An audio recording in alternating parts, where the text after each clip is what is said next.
All right.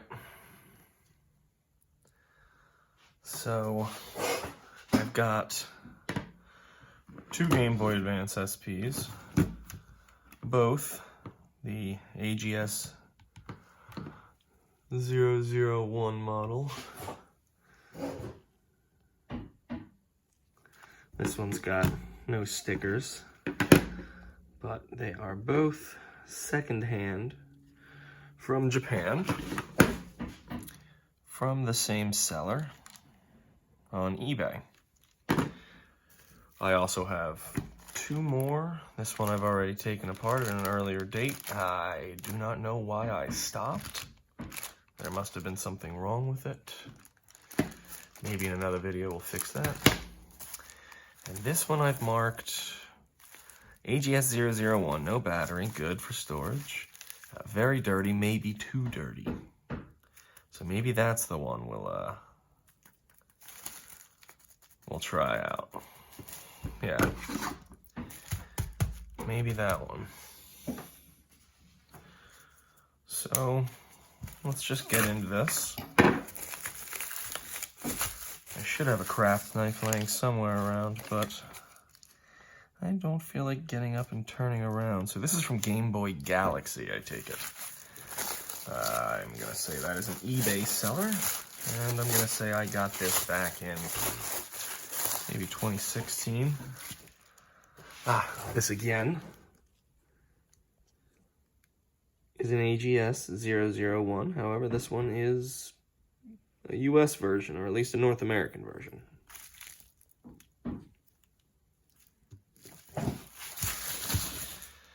Okay, so starting out, a bit of advice.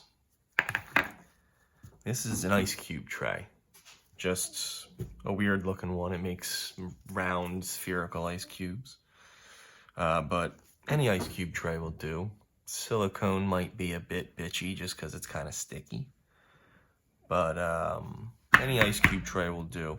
And what that is for is just keeping everything together that needs to be together, separate from everything else. So all of these screws in here that you need to get to, I'm pretty sure they are the tri-wing screws. And then once you get inside, they are either Phillips or JIS. I can't remember. I'm pretty sure it's JIS, but Phillips will do. And you just put all your tri-wing screws in one, your Phillips in another, your buttons in this, your shoulder buttons in that, your rubber pads in this, and it just makes everything nice and neat so it's not splayed all around the table. And so it's so much easier in the end result. So yes, these are tri-wing, but before we do that, we need to get into the battery compartment. So that is a Phillips, just straight up Phillips. Come to think of it, since this is a North American, I'm not exactly sure if JIS applies. I just learned about that on the internet myself. I thought they were always Phillips. Yeah, I can see how dirty this is. See all this grime right here.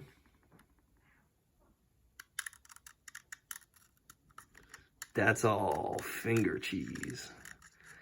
The pleasures of buying secondhand. I don't know if I'd mind so much if it were mine, but I don't know whose this is.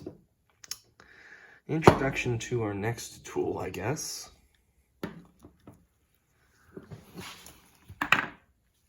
This is canned air.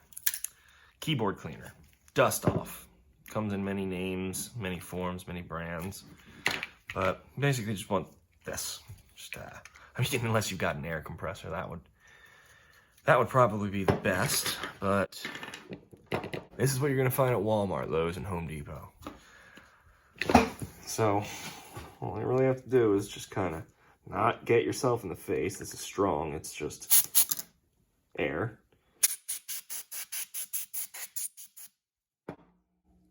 There you go, all that loose shit I just kicked up in there is gone. It's still gross. So there's a hidden screw right there. That is the tri-wing. So I'm switching screwdrivers here. And I am taking that out. And I will just dump it in there, and then that'll be where all my tri-wings go. There's another tri-wing right here on top of the cartridge slot.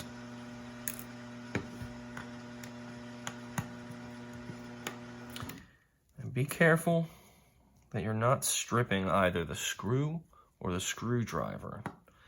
You want to make sure you're actually getting grip on the head of the screw.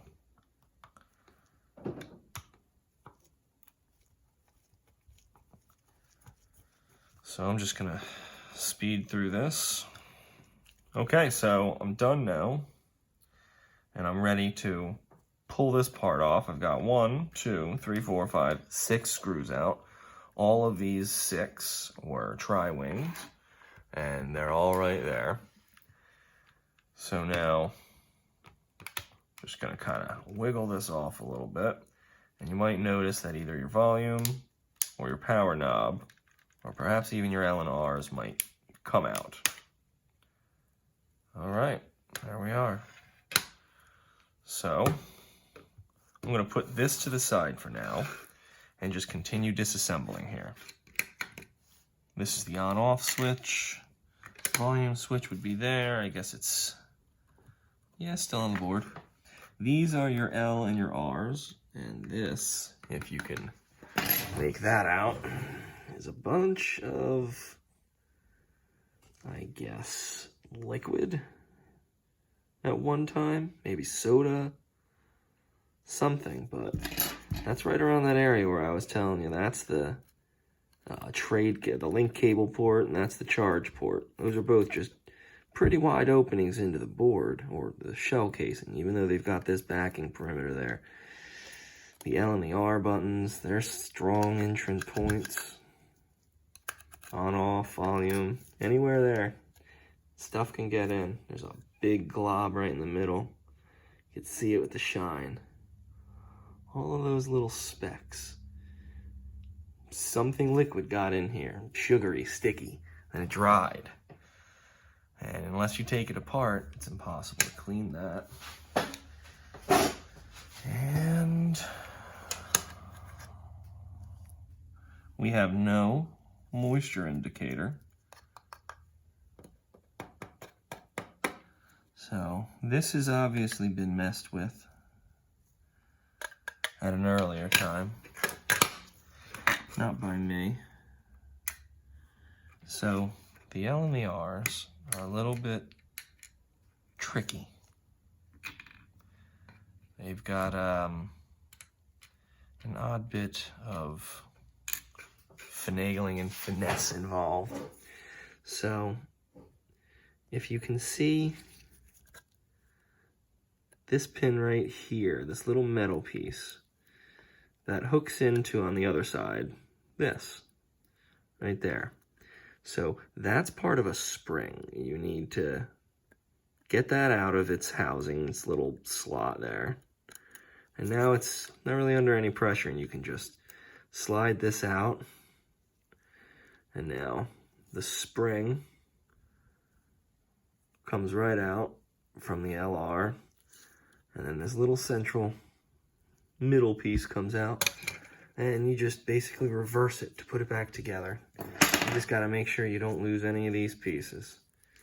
So you've got your L, your R, whatever it is, and you've got your spring, and you put it in oriented this way, I believe, and it sits nice and flush there. You can see the hole down the middle where you are supposed to put this.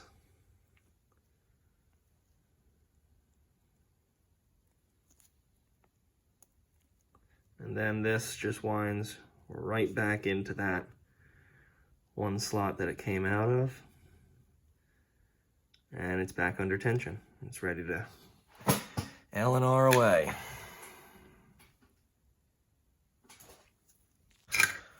Okay, next, this little piece is so important. This piece is how this screw here on the battery cover tethers to the board. Not the board, the case. Otherwise, it would have nothing to screw into. So this fits directly into that little depression right there. So important. System pretty much can't function without it. If you don't have a battery case in the back of this, the battery's just gonna fall out. There's nothing else that could happen. So you can see right there, I gotta keep my finger on it so it doesn't fall out. Some are loose, some aren't. So I turn that over, and when I put this in, that screw goes right into that hole. That's, otherwise if this little nut thing wasn't there, it would just, well, you're not screwing into anything. So, oops. Try to keep it separated. Keep it in its own compartment there, next to the L&Rs and all that jazz. So, now we're pretty much done. Unless you want the original cartridge shielding, which it looks like also has some odd amounts of gunk and liquid damage on it. Yeah, it looks like a lot got into this system. There's some right here. There's some inside what would be the cartridge slot. Maybe. Yeah, it looks like it got in through either here or here. But whatever it was sticky. Very glad I'm wearing gloves now. Very glad. So that can just be put to the side there, and now we're back to the motherboard. Or at least the rest of the shell casing, as it were. So, now I'm going to take out the actual board. Just because I like to work on the screen last. So there's 1, 2, 3 screws holding the board down in place. Bring that closer. So you see 1 screw, 2 screws, 3rd screw. All you gotta do is take those 3 out, and the motherboard will be able to lift and flip this way. And then you just have to take out the ribbon cable of the screen. You gotta make sure the buttons and all of their membranes come out. And the slider for the volume, I guess we have to wait until that comes all the way out. So, here we go.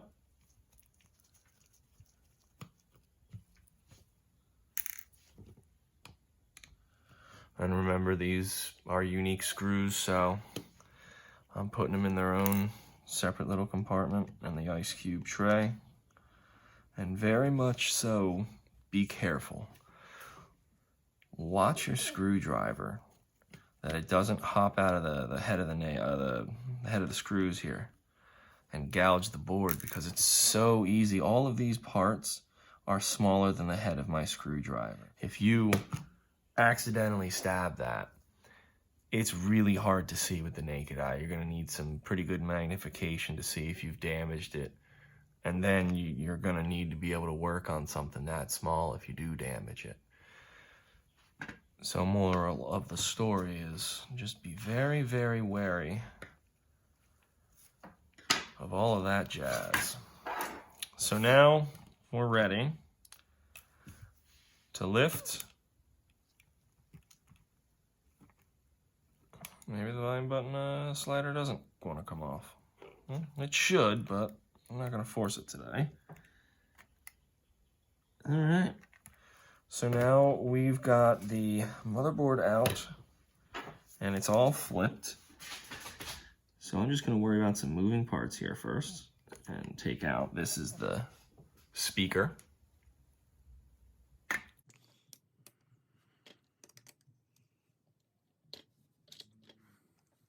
All the these button membranes. By the way, this is just a piece of little speaker cloth that goes right in there. It's very thin, nice piece of fabric. It just keeps dust out of the actual speaker's head. All right, we've got all of our buttons out, and now we're not going to address this right now. We're going to wait for a moment until we get this screen out, but we've got a hidden screw. So this is quite important to know about. And we've also got one more moving part I forgot about. The little plastic bits so that the LEDs get diffused instead of just shine bright. They've got a fair amount of gunk on them too. Okay, I see a bunch of sticky stuff that got in the board through the D-pad, predictable. The A and the B buttons, also predictable. Really strong through the LEDs. And really strong right here. This whole side. So yeah, something was probably spilled on this. And one thing I noticed when I was looking at the other side was the moisture indicator isn't on this board either. So they were always put on the boards, and that's probably another sign that somebody's been in this before. Not myself, I never opened this up, but I'm also seeing some corrosion on parts like the charge port. Well, let me stop trying to troubleshoot here and just get this screen out. Okay. So, one thing, let me get this rubber membrane out of here. One thing I do know is that if you open the screen, you're giving yourself a lot more slack to work with, just because of the way the ribbon cable is coiled in the system. So what needs to happen is, wow, there's a lot of corrosion right here as well. A lot. Wow, these are where the LEDs are. That's crazy.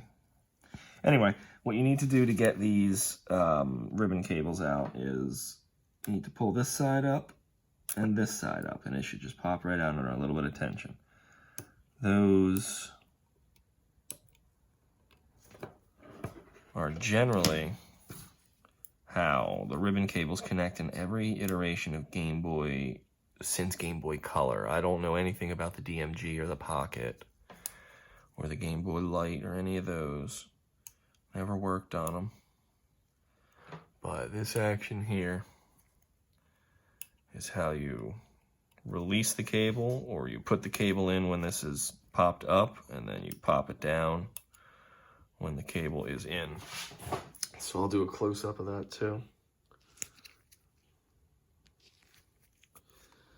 So this white part isn't what I'm talking about. It's these little gray bits right here. You can just sort of see moving. You pop it up, and you come over to the other side, and you pop it up. And now you can see that this little gray perimeter there is expanded. And then to seal it back, pop them down. That's as simple as it is. And now your motherboard's completely free. And we will clean this in a moment. Now, we're going to address that hidden screw. So it looks like a Phillips. All right.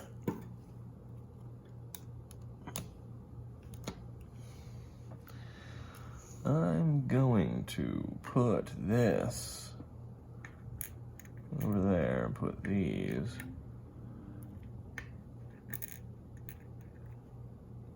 over here. All right, that's the hidden screw. And that hidden screw allows this to come out. Pop that in with the hidden screw compartment. And now we've got our ribbon cable exposed. So we can assess that. Wow, it's worn down. I have never seen that. That's pretty intense. If you can see that little white bit there, that's the hinge, the inside of it. And this is one of the reasons why it's so hard to get the hinges out, because there's no good point of leverage other than the tip of a screwdriver or something, and then you've got to back it with something that's gonna give, something that's not like a table, because then you're just stabbing into the hinge. You're not even really gonna push it out, I don't think. So you need to push, and people have stabbed themselves, people break the system, this little collar comes off, the hinge is still inside, and then there's no way to apply leverage outside of just holding it with pliers or something, and it can be a bitch. So we have passed one bit of stress, getting the screen out and all of that. And now, well, getting the ribbon cable out. And now we just need to get the screen out. Okay, so there are 5 hidden screws. And in order to get the screen out of the housing, you need to get these 5 screws, or get to these 5 screws. You gotta remove these 5 little points, these rubber pads here. My cheap tweezers are bending as I'm trying to fish these out. I am not necessarily trying to preserve these, however, some people do. And now when I was saying that this is one of the more stressful parts, is because if you're doing this and you accidentally slide across, now you've just scratched the hell out of your screen. What are you gonna do now? All just to reshell it, you know? So you really have to pay attention. And also, if you're using something sharp, obviously, that could have been your hand. And that would have been much worse than just scratching some plastic, you know? So I'm just gonna try to fish these up somewhat gently. They are adhesive on the bottom, so they do want to just stick in place. You can see the adhesive strip right there.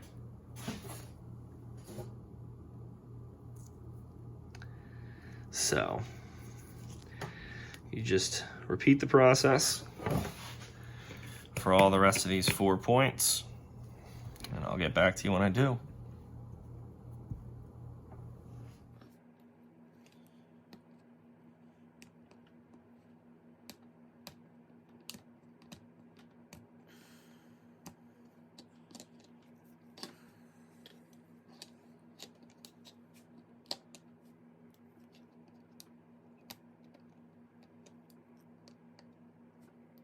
All right,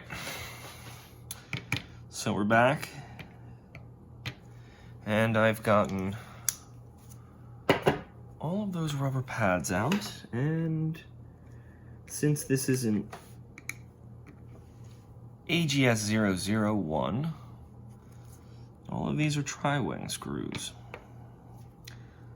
So we'll switch to our tri-wing screwdriver and get these out. Also, they are their own screw. They are not the same size as any of the other tri-wing screws.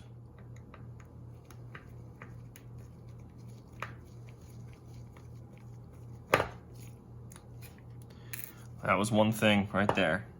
If that had gone the other way, I could have just stabbed the hell out of my screen, especially if I were pressing down hard. I mean, as you've seen, I don't really care. I'm replacing the lens on this screen anyway. It's plastic now. I'm gonna replace it to a glass screen. Just because I have it. just for the hell of it. So, 1, 2, 3, 4, 5 screws out. Now, we can close this just a little bit and attempt to open it up. I might need a spudger. This is what I've heard called a spudger, just a piece of plastic that you can use to pry things apart with. There we go. So now that that's apart, we got to focus on getting this through. So when you see this up close, you'll notice that there's a slot that's the exact shape, the exact size of this part. So when you take this out, you just have to angle it right. And the screen connector should just slide right through the hole. And now you're out. And now we're fully out of our shell. Okay, so now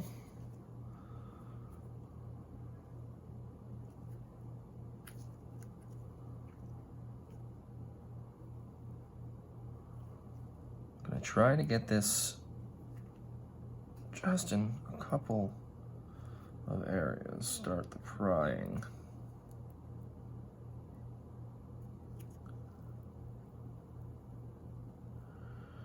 Okay. We've got our area. Cool. So I'll leave that there. That way, with the screen lens on it, so that I don't let any dust get on the actual screen. Now, let's clean. So this is what I use to clean. You can get better. I've never seen it in stores. I'm sure you could order it online, but I never really have. But isopropyl alcohol, 91%. The higher the percentage, the better. Just because really the only other ingredient in it is water. So when it's 70% isopropyl alcohol, it's 30% water. When it's 91, it's 9% water. And that 9% water, if you're using it to clean your board, alcohol evaporates pretty fast. Water does not. So the water generally will get left behind. And you may think that you just clean something, scrub something down with your isopropyl, and then you fire it up, seeing that it's dry. There could be droplets of water on, again, these parts that are so small that you can barely see them in great detail with the naked eye. You could totally make out that that thing is there, but you can't see if there's droplets in the way of like humidity or mist or that size of a droplet. That may bridge a gap and create a short. And if done on the wrong components, it could be quite detrimental. So all of that looks like fine. That's just flux. Here's where I'm going to start needing to clean.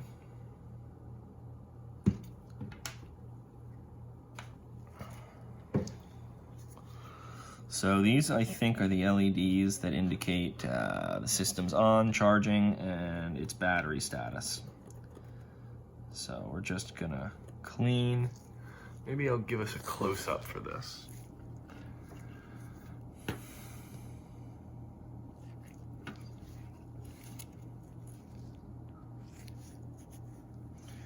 So I'm cleaning that area right there. And as you can see, it's, well, I hope you can see, it's a little bit gunky. So I'm just gonna keep on brushing it off with the isopropyl until I see it clear up. All right, just visual inspection here, just seems pretty clean. I'm gonna brush off all the button contacts, some alcohol just because. All right. flip the board over to the other side now.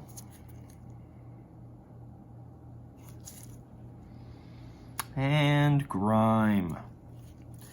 I'm seeing a nice spot there.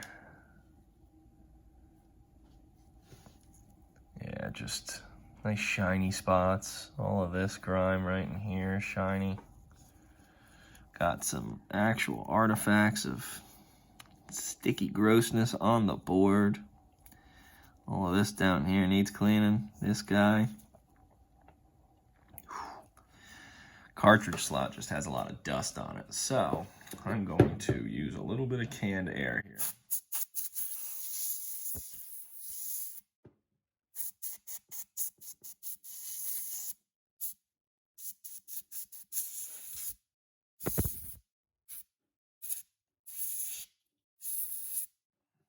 Okay, so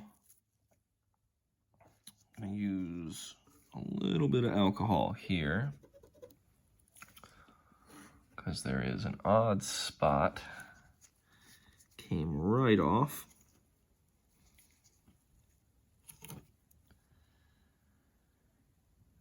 I think it was on a through hole. Oh, yikes. No, it wasn't. I just haven't got it off yet. It's a really dark stain. That's gross. A little bit here. Oh yeah. Whatever it is, it's coming off yellowish brown.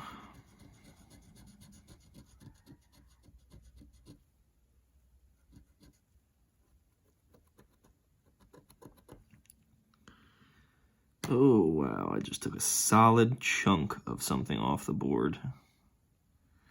Like, you know how some dries? Something that was sticky dries, and you can almost like flake it off. Ew. That's foul.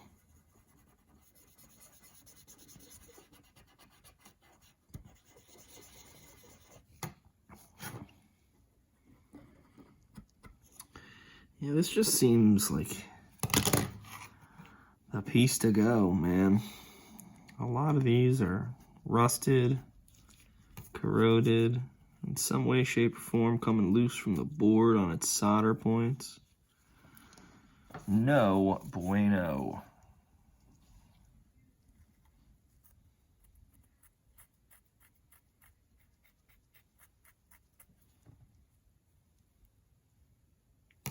This is my shell casing. I got 2, and I'm doing a little mix and match. So we shall focus on the bottom portion first. So the L and R buttons are already in. So is the LED indicator. Well, the diffuser at least. We are going to need a nut for the battery, and that is included in my new